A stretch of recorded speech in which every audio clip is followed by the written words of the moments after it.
Good afternoon everyone, my name is Shruti and I am an intern at HIDM and today I am here to present myself on WordPress. So basically हम लोगों को पता है कि WordPress एक ऐसा tool है, website है जहाँ पे हम वेबसाइट बिल्ड कर सकते हैं.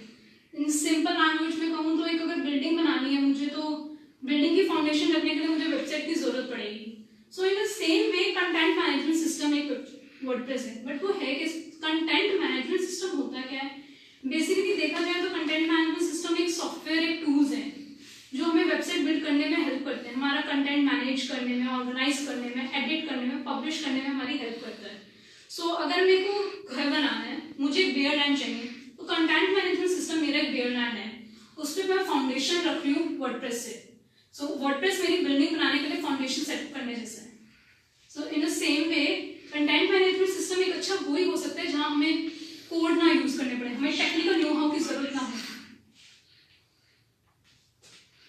सो एक अच्छे कंटेंट मैनेजमेंट की ब्यूटी यही होती है कि जहाँ हमें कोडिंग की जरूरत ना पड़ी. एक एरा था कुछ साल पहले जब हम लोग कोड्स की जरूरत पड़ती थी, HTML हो गया, CSS एंड ऑल, इनके थ्रू वेबसाइट्स क्रिएट होती थी. 2-3 दिन, बहुत दिन लग जाते थे, एक एक पेज के लिए कोड हमें क्रिएट करना पड़ता था. बट थ्रू वर्डप्रेस या कंटेंट मैनेजमेंट की सिस्टम की हेल्प से हमें कोड्स की जरूरत नहीं पड़ती है. विदाउट टेक्निकल नो हाउ हम वेबसाइट्स इजीली क्रिएट कर सकते हैं. अगर किसी को जीमेल या फेसबुक चलाना आता है तो आई बिलीव कि आप लोग वर्डप्रेस इजीली यूज कर सकते हो. बेसिकली आप लोग को कुछ सिर्फ एक कंटेंट मैनेज करना, उसे विजुअल करना, सिर्फ यही काम होता है. उसे ऑर्गेनाइज, एडिट करना, जो काम हम रेगुलर हमारे जीमेल्स और हमारे फेसबुक से हम वर्ड्स में जो टाइप करते हैं वो भी करते हैं तब. सो इन वर्डप्रेस 2003 में, मार्च 2003 में लॉन्च हुआ था और उसके फाउंडर्स थे माइक लीडर एंड मैट मुलेनबर्ग. और अगर आज के टाइम में हम देखें तो इंटरनेट पे 35% ऑफ वेबसाइट्स हैं वो वर्डप्रेस ऑन करता है. इसमें से बहुत अच्छी वेबसाइट्स भी हैं टॉप की, लाइक BBC न्यूज़, ब्लूमबर्ग एक न्यूज़ पोर्टल है, Vogue magazine, Microsoft news, TechCrunch and Sony music, Walt Disney. ये सब अच्छी टॉप की वेबसाइट्स वर्डप्रेस पे ही बिल्ड हुई हुई हैं. CMS के और भी पार्ट्स होते हैं, लाइक मजेंटो हो गया, डुप्ला हो गया, जूमला हो गया, विक्स, ये पार्ट भी CMS के हैं जो कि वेबसाइट बिल्ड करने में हेल्प करते हैं. बट द मोस्ट पॉपुलर है आज के टाइम में वो वर्डप्रेस देखा जाता है. वर्डप्रेस बेसिकली ओपन सोर्स है, फ्री है, से हम इजीली अपनी वेबसाइट्स इंस्टॉल कर सकते हैं या फिर wordpress.com पे वेबसाइट बना भी सकते हैं. सो बेसिकली जब भी हम गूगल पे वर्डप्रेस देखेंगे तो हमें दो ऑप्शंस मिलते हैं, wordpress.org and the other one is wordpress.com. wordpress.com के आगे दिख रहा है कि क्रिएट फ्री वेबसाइट और अ ब्लॉग. फ्री में बना सकते हैं, वेबसाइट और ब्लॉग क्रिएट भी हो सकता है.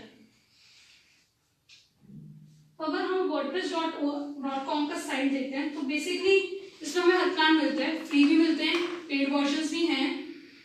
बट सबसे बड़ा ड्रॉबैक इसका ये होता है इसमें हमें सब डोमेन मिलेगा फ्री में. मुझे मेरा thinkaboutYou.in एक डोमेन अभी मेरा है, बट अगर मैं wordpress.com में thinkaboutYou बनाने जाऊंगी तो मुझे thinkaboutYou.wordpress.com मिलेगा.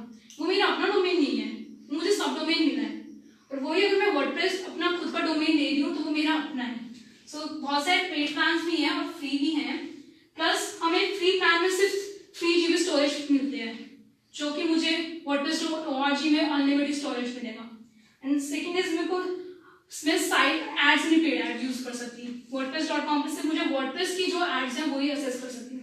मैं अपनी कोई एड रन नहीं कर सकती और मैं ना ही मैं wordpress.com की एड्स रिमूव कर सकती हूँ. एंड और मेरी wordpress.com से साइट डिलीट भी हो सकती है अगर मैंने उनके रूल्स या नॉर्म्स फॉलो नहीं करे. इनके बहुत सारे पेड प्लान्स भी हैं. Free, premium, business, e commerce काफी प्लान्स पेड करते हैं. ये मंथली चार्ज करते हैं टोटल, बट सम अप या एंड में एनुअली करते हैं, मंथली में सम अप नहीं करते हैं. अब आते हैं wordpress.org पे. ये wordpress.org का सिंपल डैशबोर्ड है. यहाँ से सिर्फ वर्डप्रेस डाउनलोड करना है और इसे अपने सर्वर पे अपलोड करना है. प्लगइन्स की नॉलेज हो, मोबाइल हो, इनका शोकेस में आपको ये तक मेंशन हो जाएगा कौन सी कंपनीज यहाँ पे लिस्टेड हैं जो वर्डप्रेस यूज करती हैं. तो it's like a big community. WordPress is a big community. So basically अगर हम चले तो wordpress.com और .org के बीच में हमने डिफरेंस ये देखा कि एक तो मुझे सब डोमेन मिलेगा, मेरे पास मेरा अपना डोमेन नहीं मिलेगा। प्लस कि मुझे फ्री प्लान्स मिलेंगे wordpress.org के लिए, मुझे होस्टिंग भी चाहिए, डोमेन भी चाहिए जो कि पेड होएगा। मुझे wordpress.com में 3 GB free storage, up to 3 GB storage ही मिलेगा, और .org में मुझे अनलिमिटेड स्टोरेज मिलेगा। अब अगर हम इंस्टॉलेशन पे आते हैं कि वर्डप्रेस को इंस्टॉल कैसे करना है मुझे मेरे सर्वर पे, ये मेरा GoDaddy का सर्वर है, डोमेन भी मैंने यहीं से परचेज किया था, मेरी होस्टिंग भी यहीं परचेज की थी। सो ये मेरा cPanel एडमिन है। cPanel admin is like my control panel, like मेरे कंप्यूटर्स में जैसे कंट्रोल पैनल है हमारे, तो सेम ये मेरी वेबसाइट का cPanel है। वर्डप्रेस को इंस्टॉल करने के लिए 2 वेज होते हैं, वन एक मैनुअल और ट्रेडिशनल वे, जो हम ORG को डाउनलोड करेंगे और अपने सर्वर पे अपलोड करेंगे, और सेकंड जो मेरे सर्वर पे सॉफ्टवेयर मुझे अवेलेबल है ऑलरेडी वर्डप्रेस। सो फर्स्ट हम देखते हैं जो मुझे सर्वर अवेलेबल है। cPanel एडमिन में जाने के बाद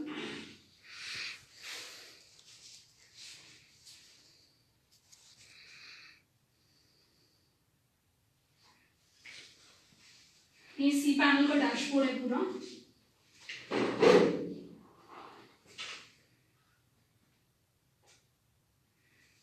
नीचे स्क्रॉल करेंगे तो यहाँ वेब एप्लीकेशंस का एक फोल्डर है, इसमें वर्डप्रेस ब्लॉग है। ये मेरा ऑलरेडी इंस्टॉल्ड सॉफ्टवेयर है जो मुझे मेरा सर्वर प्रोवाइड कर रहा है।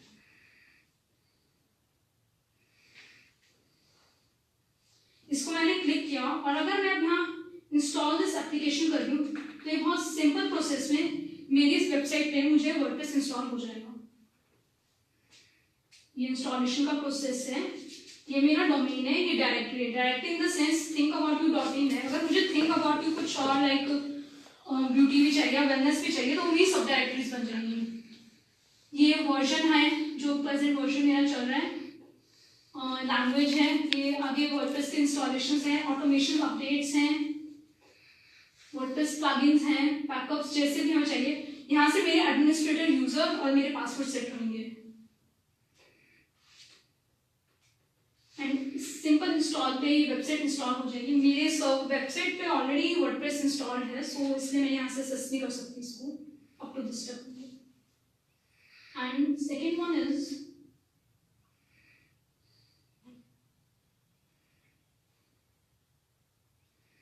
ये wordpress.org था, मैंने गेट वर्डप्रेस से डाउनलोड किया वर्डप्रेस के जिप फाइल।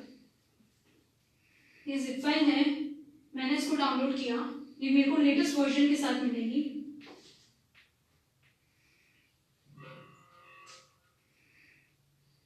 और इसको मैं मेरे फाइल मैनेजर में अपलोड कर दूंगी। ये मेरे फाइल्स है, इस फाइल मैनेजर में मुझे वो वर्डप्रेस की जिप फाइल अपलोड करनी है। ये अपना FTP सर्वर खुल गया है जो मैं तुम्हें समझाता था। ये पूरा ही सर्वर है जहाँ पर हमारा डाटा स्टोर होता है, सर्वर होस्ट। ये इस टाइप से होता है, जो public_html ये दिख रहा है, जो ग्लोब के साथ बना हुआ है, यहाँ पे हमें सारी वो फाइल्स दिखती हैं जो हमें देखनी है, जो फाइल्स हमारी स्टोर होती है। जैसे मेरी जो वर्डप्रेस की फाइल है वो मैं यहीं अपलोड कर दूंगी। ये ऊपर अपलोड का ऑप्शन है, इससे पे क्लिक किया तो select file drag and drop भी कर सकते हो, फाइल सिलेक्ट होके भी अपलोड हो जाएगी। जिप फाइल अपलोड कर सकते हो, जरूरी नहीं एक्सट्रैक्ट फाइल की जरूरत नहीं है, you can upload the zip file as well. ये जिप फाइल मैंने अपलोड करी है, यहाँ पे राइट क्लिक किया और एक्सट्रैक्ट कर दी। एक्सट्रैक्ट करने के बाद ये वर्डप्रेस का फोल्डर बन गया। ये सारे कंटेंट्स आ गए। इफ यू नोटिस इस सब कंटेंट्स के पीछे PHP लिखा हुआ है।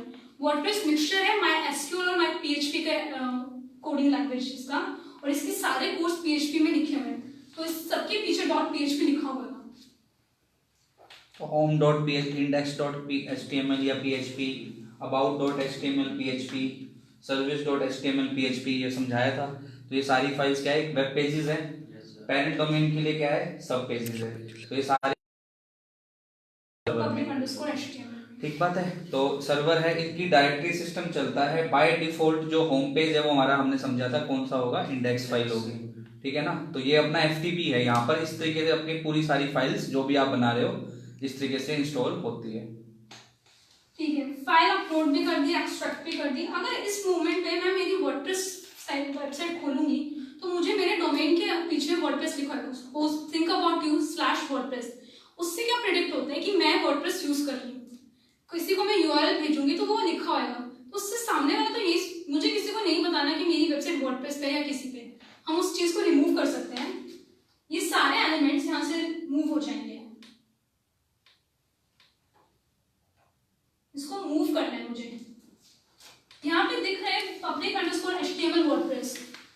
मुझे वर्डप्रेस इन द सेंस ये था कि public_ के अंदर एक वर्डप्रेस की फाइल है, उस फाइल के अंदर ये एलिमेंट्स हैं, जिसकी वजह से मेरी वेबसाइट पे उनके यूआरएल में वर्डप्रेस शो हो रहा था, जो कि मैं नहीं चाहती शो हो। So I will remove this WordPress from the back, और अब मेरी फाइल सिर्फ public_html पे ही आ जाएगी। और अब मैं अगर अपने public_html करती हूँ तो मुझे वो सारी फाइल जो मैंने मूव करी थी वो यहाँ शो होगी मेरे public_html में।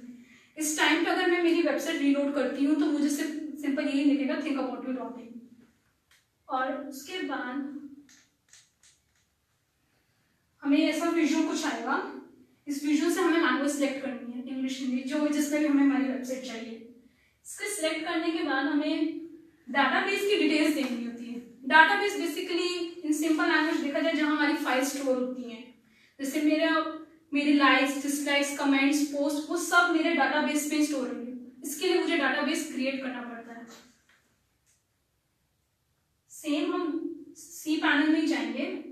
सी पैनल के सर्च बार में अगर हम डाटाबेस सर्च करते हैं तो MySQL डाटाबेस ये शो होता है। यहीं से हमारा डाटाबेस क्रिएट होगा।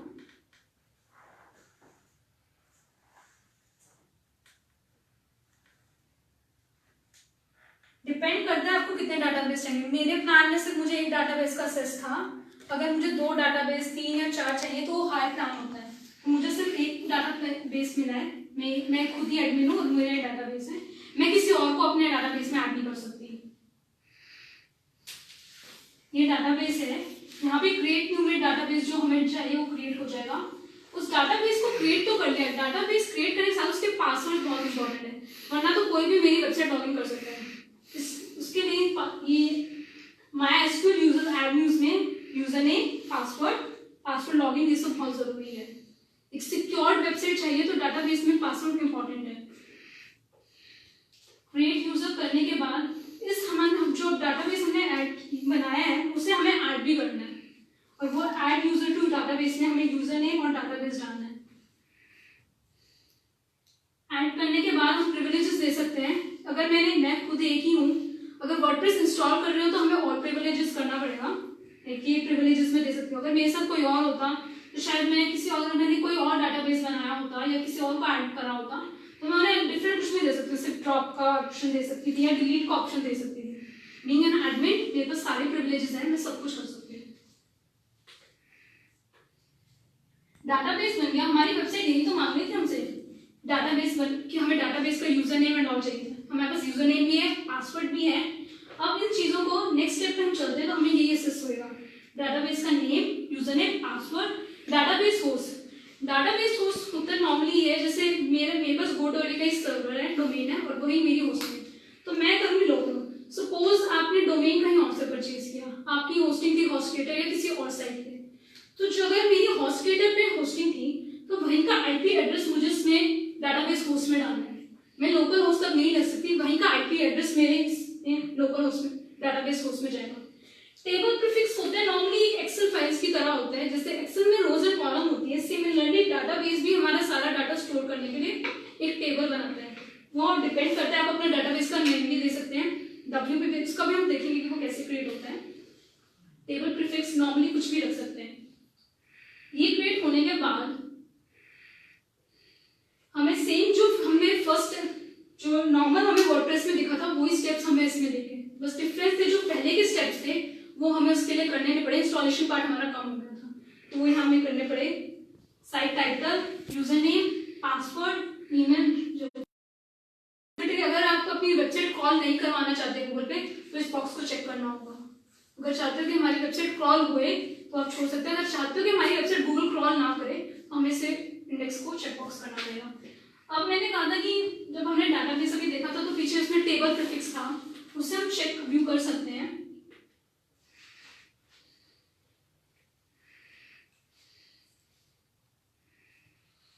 डाटाबेस के साथ ही हमारे PHP एडमिन है। PHP एडमिन भी एक फ्री टूल सॉफ्टवेयर है, ओपन सोर्स है, जहाँ पे हमारी सारी फाइल स्टोर होती हैं।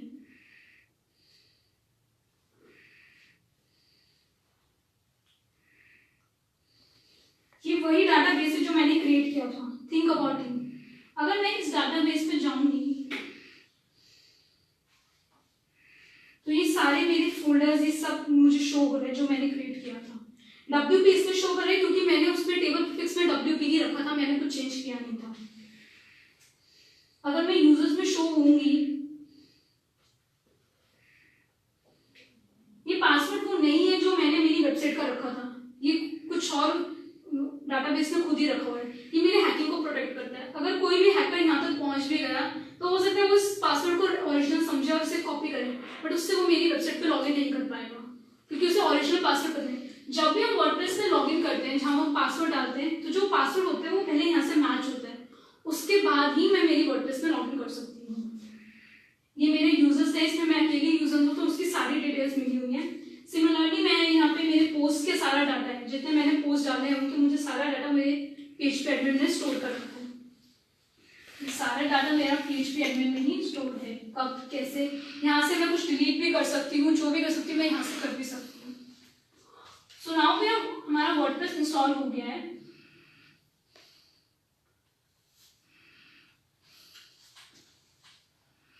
ये सारा बैकएंड था। हाँ, ये सारा क्या है? बैकएंड है। सर्वर होता है, उस पे है कि हम इंस्टॉलेशन प्रोसेस कैसे देखते हैं। अगर मान लो हम इसमें अगर हमें यूजर्स हमें अपने आप बनाना है तो वर्डप्रेस पे we can direct log in, और वहाँ भी यूज़र पे ऑप्शन आता है। वहाँ पर वो हो गया CMS के साथ में एडमिन पैनल, कि आप यूज़र को किसी दूसरे यूज़र को असेस दे रहे हो तो बहुत ही ईजिली असेस दे सकते हो, just like a word pad हम यूज़ करते हैं। बट ये बैकएंड पर क्या करेगा? बैकएंड पर यहाँ पर इस तरीके से फाइल्स बना देगा। और सिमिलरली क्या होगा, अगर हम यहाँ से बनाना चाहते हैं तो हम यहाँ से भी बना सकते हैं, ठीक है ना। जो डेवलपर्स हैं वो यहाँ पर है, पर अब जो वर्डप्रेस की बात करते हैं तो वर्डप्रेस में तो हमें ये चीज़ मिल ही रही है बाय डिफ़ॉल्ट, तो हमें बैकएंड पे PHP माई एडमिन पर जाने की ज़रूरत नहीं है।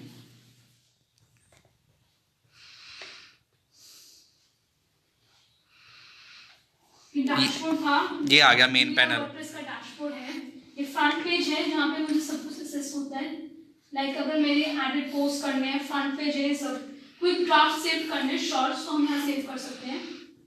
जैसे एक मिनट, जैसे ब्लॉग स्पॉट पे क्या है, ब्लॉग स्पॉट भी आप खोलते हो तो वो क्या है, डैशबोर्ड खुलता है। लेफ्ट साइड में सारी चीज़ें क्या जाती है, न्यू पोस्ट लेआउट आता है। और क्या क्या देखा होगा आपने, एनालिटिक्स देखा होगा, और क्या देखा है, सेटिंग्स। राइट में साइड में क्या आता है कि आपके टोटल कितने पोस्ट है, पेज व्यूज है। सिमिलरली वो भी क्या है, एक CMS ही आपको खुल रहा है, ब्लॉग पोस्ट भी।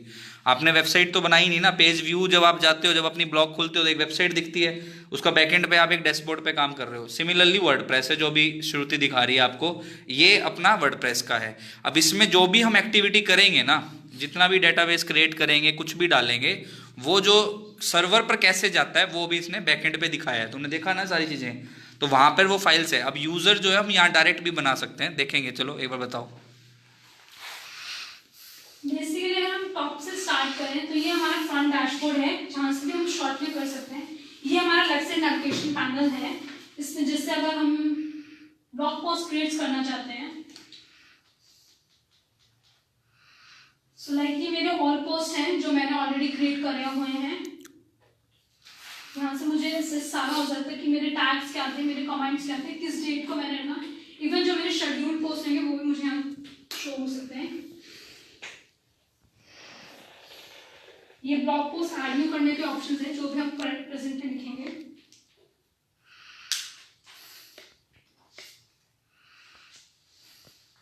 टाइटल ऐड करना था, ऐड न्यू टाइटल है, ब्लॉग का कंटेंट हो गया।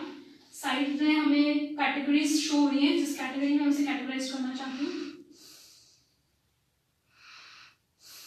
टैग्स डालना चाहती हूँ, टैग्स। फीचर्ड इमेज, जो जब भी हम किसी का ब्लॉग खोलते हैं वेबसाइट तो कई बार फर्स्ट इमेज दिखती है, हमारी फीचर्ड इमेज कहलाती है, वो फीचर्ड इमेज हम यहाँ से सेट कर सकते हैं। साइड बार कैसे भी चाहिए, अगर आपको मिडल में आपको कंटेंट चाहिए या कैसे भी, तो आप यहाँ से एडजस्ट कर सकते हैं। कंटेंट की विजिबिलिटी, कंटेंट आपका पब्लिक हो, प्राइवेट हो, वो विजिबिलिटी हम यहाँ से चेंज कर सकते हैं। किसी को को नहीं शो करना या सिर्फ आपको शो करना है तो वो यहाँ से हो सकते हैं। पोस्ट शेड्यूल करने हो, पोस्ट शेड्यूल यहाँ से हो जाएंगे। पब्लिश इमीडिएटली करना हो, किसी डेट को करना हो, टाइम पे करना हो, वो यहाँ से शेड्यूल हो जाएगा।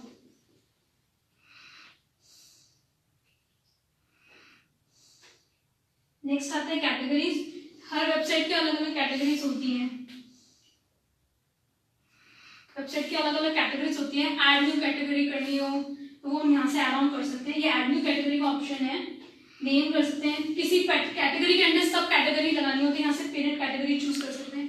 डिस्क्रिप्शन भी देना है कैटेगरी का तो डिस्क्रिप्शन भी दिया जा सकता है और ऐड न्यू कैटेगरी क्रिएट करी जा सकती है। अब कैटेगरीज को अगर अच्छे से एक्सप्लेन करें तो अपना जो जैसे न्यूज़ पोर्टल है उसमें अपनी कैटेगरीज क्या क्या हो सकती है? Travel articles, education articles, sports article.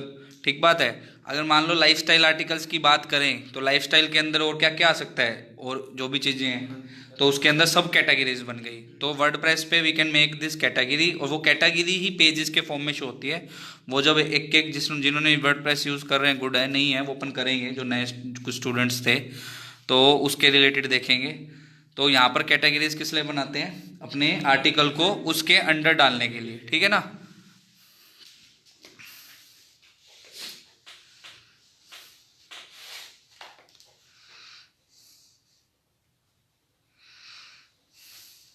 ये टैग्स हैं, जो भी कॉमन टैग्स होते हैं हम लोग हमारे पेजेस में या हमारे ब्लॉग्स में यूज करते हैं। जैसे अगर मैं हेल्थ पे लिख रही हूँ तो हेल्थ के ब्लॉग्स कुछ भी होंगे, health and wealth, health care. तो ये टैग्स हम यहाँ से जो भी मैंने अब तक के टैग्स ऐड ऑन करे हुए हैं वो मुझे यहाँ से एक्सेस हो रहे हैं। ये सारे टैग्स में शो कर दिख रहे हैं मुझे। ये वो टैग्स काउंट्स दिख जाते हैं, जैसे कितनी बार वो टैग्स मैंने वेबसाइट पे यूज करा हुआ है और मैंने अब तक कितने। न्यू टैग्स अगर मैं यहाँ से ऐड करना चाहती हूँ तो वो मैं यहाँ से ऐड भी कर सकती हूँ। इन केस में मेरे पोस्ट में नहीं ऐड करना चाहती, मुझे कोई टैग आ रहा है माइंड में कि अपडेटेड रहे ताकि मुझे उस टाइम ना डालना पड़े, तो मैं यहाँ से न्यू टैग्स डाल सकती हूँ। मीडिया है, मेरी हमारी इमेजेस जो भी हमें अपलोड करनी हो, सेव करनी हो, वो मीडिया लाइब्रेरी में हो सकती है सारी ऐड ऑन। ऐड न्यू करनी हो तो यहीं से हमारे ड्रैग एंड ड्रॉप भी है, और चाहे आप लोग इंस्टॉल डाल भी सकते हैं, अपलोड भी कर सकते हैं। ये सारी मीडिया हमारी फोटोज होती हैं, जो भी हमें वेबसाइट के लिए यूज करनी हो तो हम इसमें कभी फोटोज डाल सकते हैं।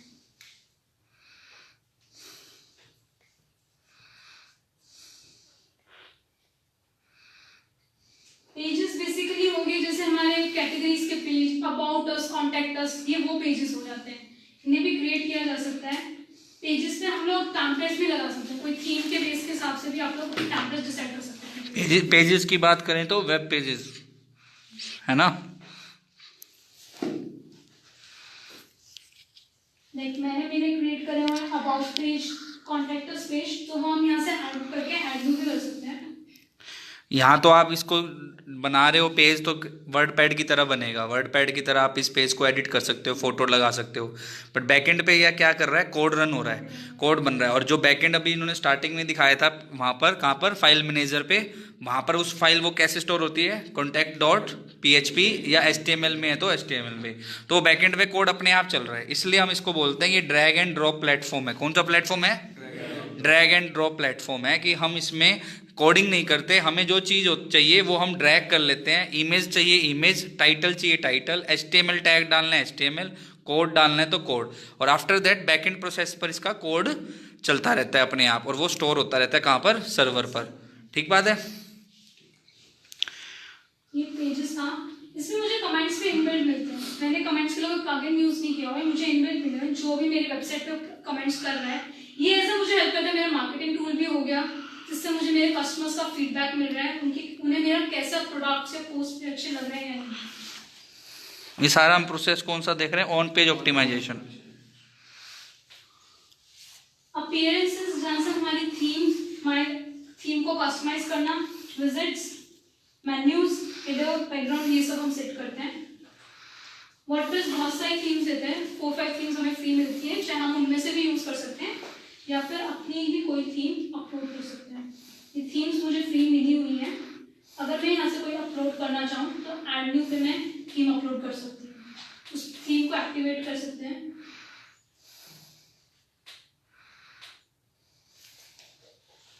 ये थीम अगर मुझे चेंज करनी है तो इंस्टॉल होकर थीम इंस्टॉल हो जाएगी। डिटेल्स है, हमें इनकी डिटेल्स मिल जाएगी कि बेसिकली थीम कैसी लगती है। अकॉर्डिंग ये थीम मुझे मिल रही है या नहीं मिल रही है, टैग्स के ऑप्शन है या कैसे, अगर न्यूज़ पोर्टल टाइप है या मैगजीन है तो उस हिसाब से मेरी थीम सुटेबल है कि नहीं है। हर टेम्पलेट की या वेबसाइट की थीम की एक SRS मिलती है, डॉक्यूमेंटेशन मिलती है। उस डॉक्यूमेंटेशन में कंप्लीट होता है कि आप क्या चेंज कर सकते हो, कहाँ कहाँ चेंज कर सकते हो। अगर एक डॉक्यूमेंटेशन आप एक थीम की पढ़ोगे तो उसमें सब कुछ है कि कहाँ से जाकर कैसे चेंज करना है। इट्स लाइक कि आपको कोडिंग की नॉलेज होनी ही नहीं चाहिए इसमें, ये है तो फार बेटर है। जिसको PHP आती है और वर्डप्रेस यूज़ कर रहा है तो वो क्या है, प्लगइन खुद बना लेगा, छोटे छोटे प्लगइन्स। फॉर एग्जांपल एक काउंटर प्लगइन होती है। हम क्या करते हैं कि अगर मान लो कोई भी पेज खोलते हैं तो हम लास्ट में जाकर देखते हैं कितने विजिटर्स हैं, काउंटर प्लगइन है। ठीक बात है, वो वर्डप्रेस पे काउंटर प्लगइन अपने आप भी मिल सकती है। और आप अगर उस पेज पे जाकर एडिट करते हैं फुटर पर तो आप अपना एक HTML का कोड भी डाल सकते हो।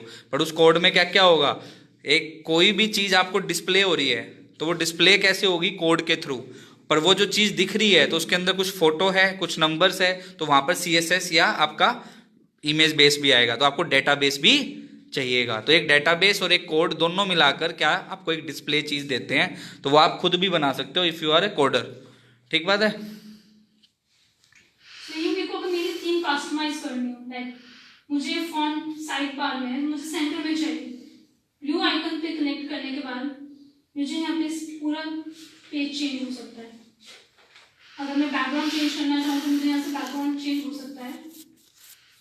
टाइटल या टैगलाइन चेंज करना चाहूँ, इस टेक्स्ट को चेंज करना है, बॉटम में डालना है या सेंटर में करना है, फॉन्ट चेंज करना है, तो वो सब यहाँ से हो जाएगा। सेम विद द लोगो, अगर मुझे ऊपर से ये चेंज करना है तो मैं यहाँ से चेंज भी कर सकती हूँ। कैटेगरीज यहाँ से नहीं शो करनी है तो चेंज हो सकते हैं। हर एक पेज को कस्टमाइज कर सकते हैं, सिर्फ एक को नहीं। अगर मैं नेक्स्ट पेज के यहाँ बैकग्राउंड में कुछ नहीं है तो कुछ डालना चाहूँ तो मैं ऐड ऑन भी कर सकती हूँ यहाँ पे।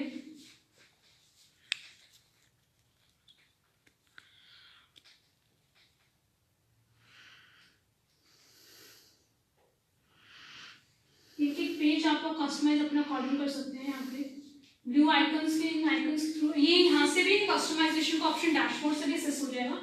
प्लस अगर आप अपनी वेबसाइट पे हैं तो एडिट पेज के ऑप्शन में या कस्टमाइज के ऑप्शन में भी आपको अपना वेब पेज आप एडिट कर सकते हैं।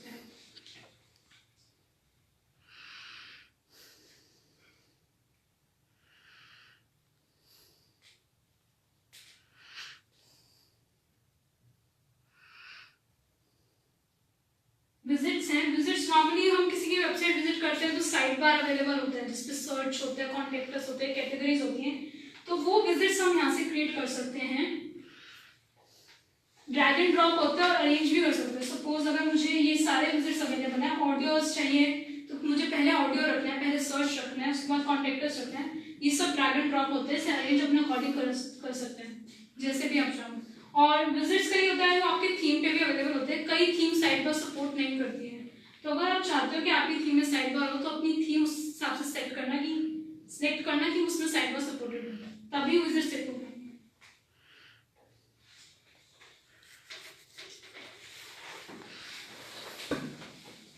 अब नेक्स्ट आते हैं मेन्यू पे।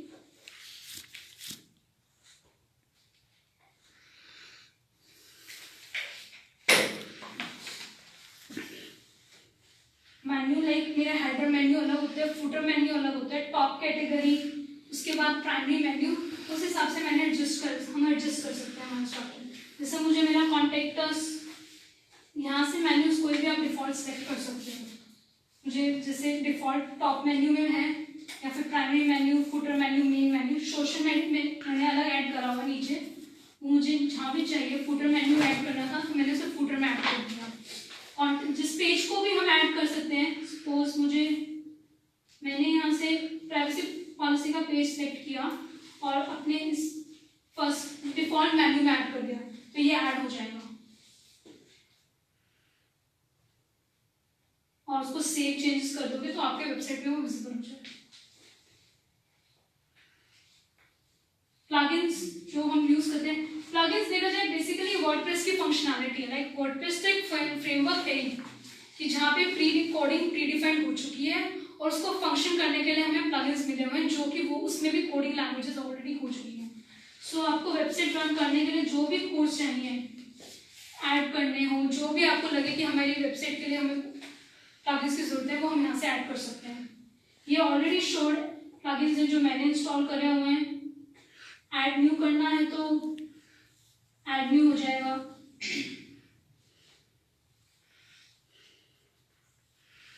यहाँ से कोई भी प्लगइन ऐड कर सकते हैं हम लोग, जो भी सर्च बार में ऐड करके। सपोज अगर मुझे एसईओ के लिए चाहिए, मैं योस्ट प्लगइन चाहती हूँ, योस्ट भी हो जाएगा।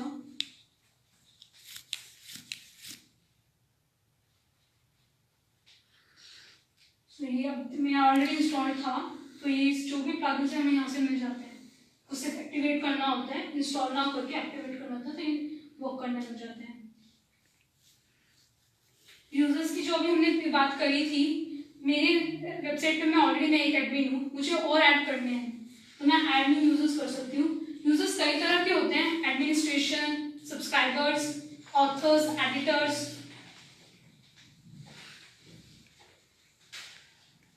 एडमिनिस्ट्रेटर वो होगा जिसके पास पूरी वेबसाइट का एक्सेस है, वो एडमिन है, वो डिलीट भी कर सकता है, ऐड भी कर सकता है, पोस्ट सब कुछ कर सकता है, वर्डप्रेस पे उसके पास पूरा एक्सेस है। एडिटर वो होगा जो जो अपने पोस्ट को पब्लिश भी करेगा, कंटेंट को लिखेगा, एज वेल एज वो दूसरों के पोस्ट को भी एडिट कर सकता है। अगर मैं मेरी वेबसाइट के एडिटर हूँ तो मेरे पास एक्सेस है कि मैं अपना पोस्ट तो करूंगी, कंटेंट पब्लिश भी करूंगी और लिखूंगी भी। अगर किसी और का है तो मैं वो भी एडिट कर सकती हूँ। ऑथर वो होगा जो अपना कंटेंट लिखेगा भी खुद, पब्लिश भी खुद करेगा, वो किसी और का एडिट नहीं कर सकता। कंट्रीब्यूटर जो सिर्फ जिसके पास राइट ये है कि वो लिखेगा, बट उसे पब्लिश करने का राइट उसे नहीं है, उसे पब्लिश नहीं कर सकता वेबसाइट के ऊपर। सब्सक्राइबर नॉर्मली जो हमारे पेज को सब्सक्राइब करते हैं, एक तरह की ऑडियंस सब्सक्राइबर होती है। अगर मेरा पेज पे सब्सक्राइबर फॉर्म में सब्सक्राइब होते हैं तो वो सब्सक्राइबर्स होंगे।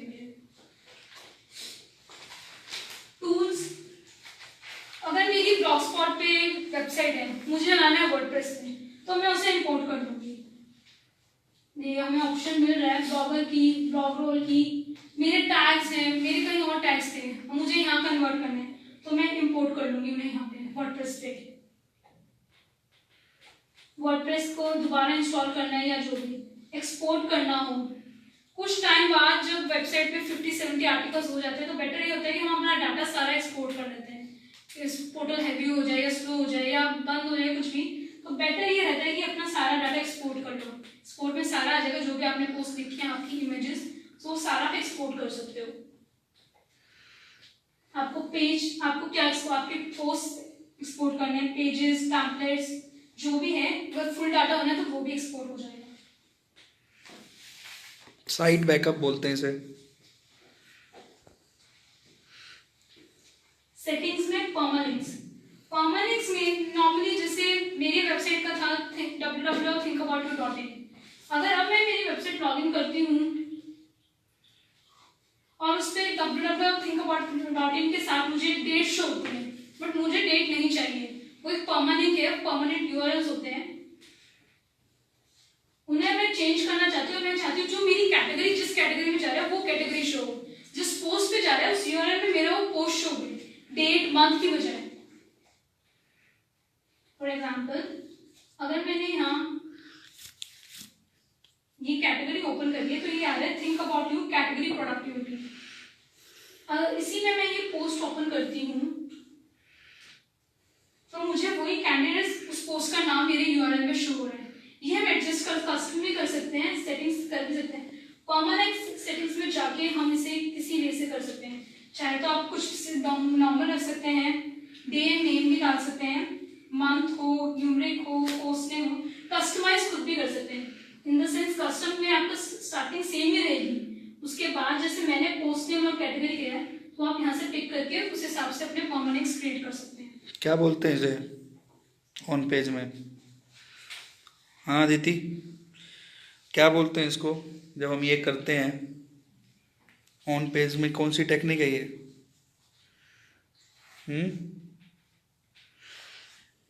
जो किया ऑन पेज होता है, यूआरएल क्रिएट कर सकते हैं, वो यूआरएल स्ट्रक्चर। हाँ राहुल, यूआरएल ऑप्टिमाइजेशन यहीं से होगा, परमानेंट लिंक चेंज करोगे। और इसी तरीके से यहाँ से भी कर सकते हो। जब आप पोस्ट बना रहे हो ना, पोस्ट बना रहे हो तो वहाँ भी परमानेंट लिंक एडिट कर सकते हो अपना। इट्स लाइक कि www.abc.com तो आपका हो ही गया, अब आप उसको कैटेगरी डाल रहे हो, कैटेगरी आ गई। अगर आप उसको स्लैश करके वो कीवर्ड देना चाह रहे हो तो आप क्या करोगे, परमानेंट लिंक में स्लैश करके you will use that keyword. तो परमानेंट लिंक तो बन ही गया, चेंज भी कर सकते हो। साथ में आपने क्या कर दिया, URL ऑप्टिमाइजेशन। क्यों कर दिया, हमें रैंक कराना है आर्टिकल। चलो अदिति। बेसिकली ये मेरा पूरा डैशबोर्ड था, ये सारे नेविगेशन पैनल था, जो बहुत सारे फीचर्स थे। बाकी आपके जो भी प्लगइन्स होते हैं उन फीचर्स के बेसिक फीचर्स यही होते हैं जो हमारे डैशबोर्ड के होते हैं। वर्डप्रेस का जो भी सारे नेविगेशन पैनल, पेज ऐड करना, मीडिया, कमेंट्स एंड ऑल, ये सारे बेसिक फीचर्स होते हैं। बहुत सारे प्लगइन्स भी होते हैं, जैसे एलिमिनेटर मेरे पास एक प्लगइन है जो कि page drag and drop page builder है। इन द सेंस मैं अपना पेज खुद बना सकती हूँ, एलिमेंट्स उठा के। अगर ईमेल मुझे स्प्रेडशीट चाहिए तो मैं वहाँ से पिक कर सकती हूँ। श्रुति ये वाला पार्ट ना हम प्रैक्टिकली देखेंगे बाद में, मतलब 1-to-1 लैपटॉप में जिनका भी करवाएंगे। तो बेसिकली टिल नाउ हमने देखा कि वर्डप्रेस होता क्या, उसके हमने इंस्टॉलेशंस देखे दोनों। हमारा डैशबोर्ड पे हमने रिव्यू किया है, बेसिक फीचर्स जो हमारे वर्डप्रेस के होते हैं हमने नेविगेशन पैनल में वो देखे। तो इन द सेंस हमें बेनिफिट्स हो गए, सिंपल हो गया। अगर मैंने स्टार्टिंग में कहा था अगर आप फेसबुक या जीमेल चला सकते हो तो आप वर्डप्रेस इजीली एक्सेस कर सकते हो। फ्लेक्सिबल है, कोई कोडिंग टेक्निकल नो हाउ की जरूरत नहीं है, आप सिर्फ फ्लेक्सिबिलिटी उसे यूज कर सकते हो। एसईओ फ्रेंडली है, एसईओ के टर्म्स ऑफ प्लगइन्स अवेलेबल है, फ्री टूल्स भी हमें अवेलेबल है। एक लार्ज कम्युनिटी है वर्डप्रेस की, ऑलरेडी वेबसाइट पे जाओगे तो आपको बहुत कुछ हेल्प्स मिल जाती हैं।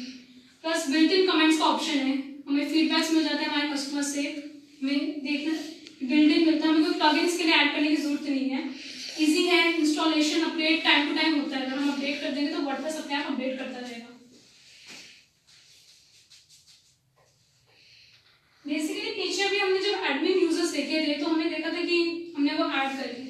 सिमिलरली ऐसे एक केस था, सपोज हम एक XY एजुकेशन यूनिवर्सिटी लेते हैं, उसके पास 30,000 प्लस स्टूडेंट्स थे, उनके बहुत सारे प्रोग्राम थे, undergraduate, graduate, summer programs, बहुत बड़ी यूनिवर्सिटी थी। तो उनकी वेबसाइट बहुत अच्छी थी, बट वो चाहते थे कि उनकी वेबसाइट अपग्रेड हो, मतलब जो यूजर आए उसे कहीं बहुत घूमना ना पड़े, उसे वेबसाइट पे हर चीज मिल सके, लाइक वो इजीली यूजर फ्रेंडली हो, सब इजीली एक्सेस हो। अगर वो जॉब्स कर ढूंढ रहा है तो उसे जॉब मिल जाए, एजुकेशन प्रोग्राम्स मिल रहा है तो एजुकेशन, लाइक वो अगर बिजनेस स्कूल ऑफ डिजाइन खोल रहा है तो डिजाइन करके उसे लगे कि हाँ ये डिजाइनिंग का पेज है। उन्होंने क्या किया, एक सेशन कंडक्ट किया। बेसिकली सेशन इसने कंडक्ट किया यूजर ऑब्स्टेकल था उनके लिए, वो इतनी अच्छी चाहते थे कि हमारे यूजर्स उसे इजीली एक्सेस कर पाए, तो उन्होंने एक सीरीज कंडक्ट करी कि वो डेमो था काइंड ऑफ, कि जहाँ पे क्लाइंट्स, जो उनके क्लाइंट्स थे और यूजर्स के बीच में उन्होंने सेशन की, कैसे एक एक यूजर जो वो बनाएंगे, कस्टम रोज उन्हें देंगे, वो कैसे होगा, वो क्या काम करेगा। इससे बेसिकली जो भी यूजर्स ने देखा कि हम बेसिकली अच्छे से देख सकते हैं कि ये यूजर अगर ये कंट्रीब्यूटर है, ये एडिटर है, तो वो काम कैसे करेगा, उसको क्या काम मिलेगा, उसका क्या पेज पे रोल होगा। तो उन्होंने बेसिकली एक एक पेज को, प्लस उन्होंने प्लगइन्स टर्म्स ऑफ यूज करे, लाइक शेड्यूल पोस्ट के लिए उन्होंने अलग प्लगइन यूज किया। जॉब अपडेट्स चाहते थे वो कि टाइम टू टाइम अगर यूजर आए जॉब अपडेट्स करे, तो जॉब अपडेट प्लगइन उन्होंने डाला। थीम पे हर पेज पे, जैसे अगर स्कूल ऑफ डिजाइन है तो उन्होंने डिजाइन की टेम्पलेट्स डाल दी पेज पे, एक एक पेज को उन्होंने कस्टम यूजर के अकॉर्डिंगली डिजाइन किया। सो बेसिकली एक वेबसाइट को अच्छा बनाने का एक तरीका था।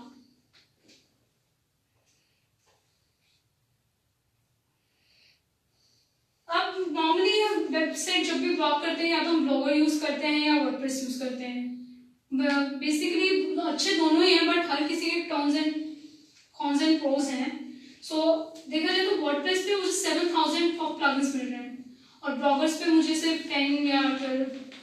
वर्डप्रेस पे मुझे 55,000 ऑफ थीम्स फ्री प्लगइन्स मिल रहे हैं, बट वहीं मुझे ब्लॉगर पे सिर्फ 25 प्लगइन्स मिलते हैं। वर्डप्रेस के लिए मुझे चाहिए तो फ्री नहीं होता, क्योंकि मुझे डोमेन और होस्टिंग चाहिए होती है, वो फ्री नहीं होती मुझे पेड, बट ब्लॉगर बहुत टाइम तक फ्री रहता है। उससे अपडेट, अगर आपको परमानेंट डोमेन चाहिए तो आपको अपग्रेड करवाना पड़ता है। तो बेसिकली हमने यही देखा कि अगर हमें एक वेबसाइट बनानी है तो उसके लिए हमें एक कंटेंट मैनेजमेंट सिस्टम चाहिए था। लाइक कंटेंट मैनेजमेंट सिस्टम एक बेयर लैंड है जिसपे मैं वर्डप्रेस के थ्रू अपना फाउंडेशन रखी, उस फाउंडेशन के थ्रू मैंने वहाँ पे बिल्डिंग बनाई, बिल्डिंग से मेरा घर बन गया, वेबसाइट मेरी रेडी है और मैं उसमें रह सकती हूँ। So in the sense, in simple language देखा जाए, बिल्डिंग बनाने का एक वे था। हमने बेयर लैंड लिया, कंटेंट मैनेजमेंट सिस्टम, उस पर वर्डप्रेस से फाउंडेशन रखी, फाउंडेशन से मैंने वेबसाइट बनाई, डोमेन लिया, होस्टिंग ली, उसको सारा सेट किया, इंस्टॉल किया, थीम्स, प्लगइन्स, सारी अपनी वेबसाइट को कस्टमाइज किया, लाइक जैसे कि हम एक बिल्डिंग बनाते हैं, और फिर उसको यूज किया और मेरी वेबसाइट रेडी हुई। So that was all for today and the WordPress was fun.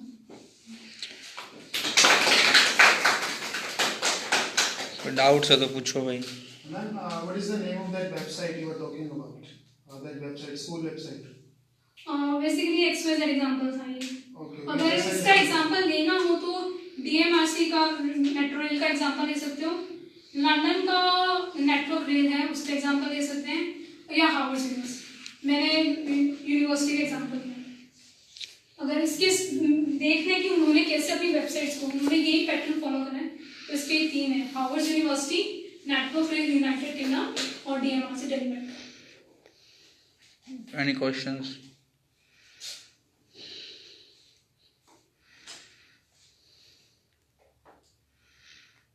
कोई क्वेश्चन नहीं? फिनिश करें?